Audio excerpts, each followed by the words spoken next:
Sababiini jiraachuu kennaa guddaa Yesuus.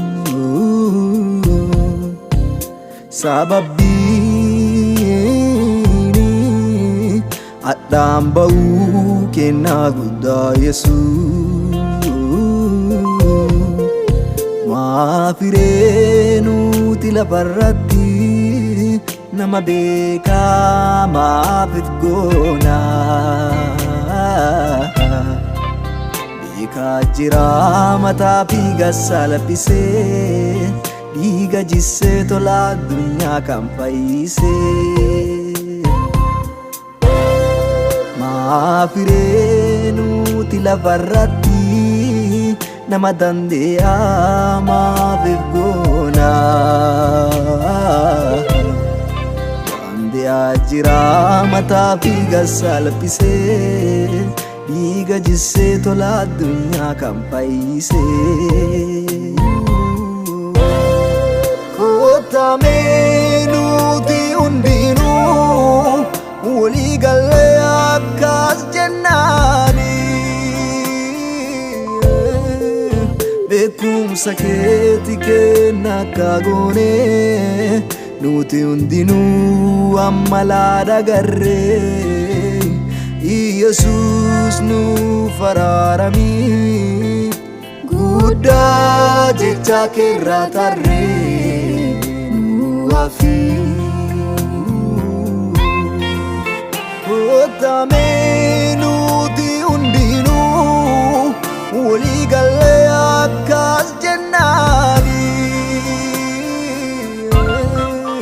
Beekumsa keeti kenna akka goonee nuti hundinuu amma laadha garree.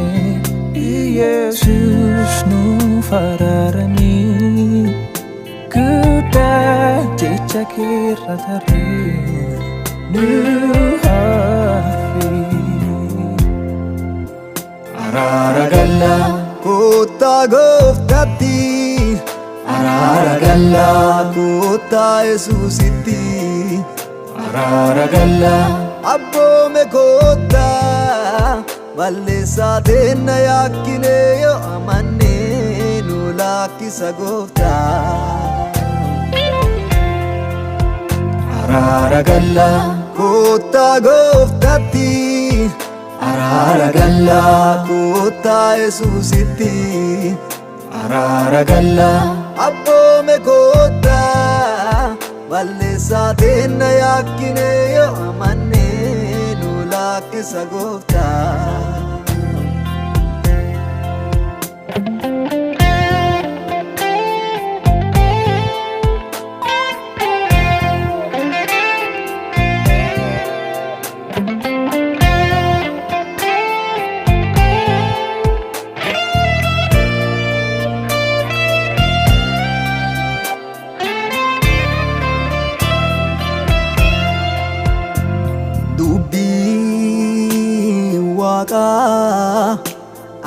Akkas nuun jetti,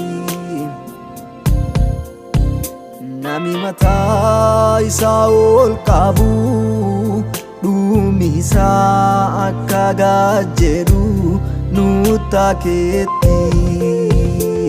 Dubbii Waaqaa akkas nuun jetti, nami mataa isaa ol qabu dhumi isaa akka gaajjedhu nutti akeetti. Tanaaf nuti mataa keenya namaaf ol qabna,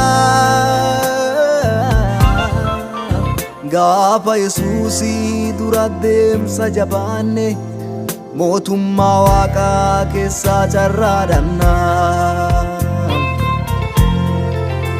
Tanaaf nuti mataa keenya namaaf ol qabna,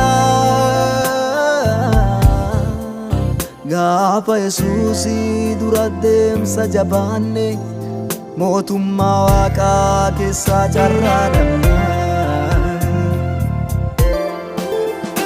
araara galla Kottaa gooftatti araara galla kottaa Yesuusitti araara galla abboome kottaa balleessaa teenna yaakkine yoo amanne nu laakkisa gooftaa.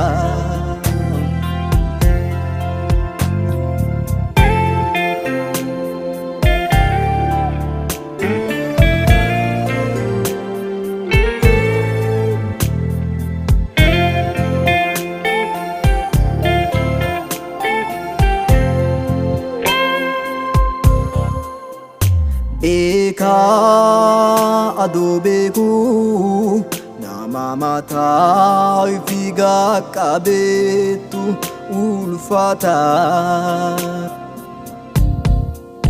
Nami waaqi beekumsa kenneefi an beekaa ka ifin jedhee hin salphata.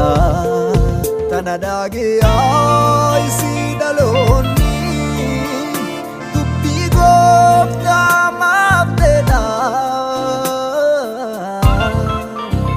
araara galla kottaa gooftatti dubbii jiraattuutti akkas jedha.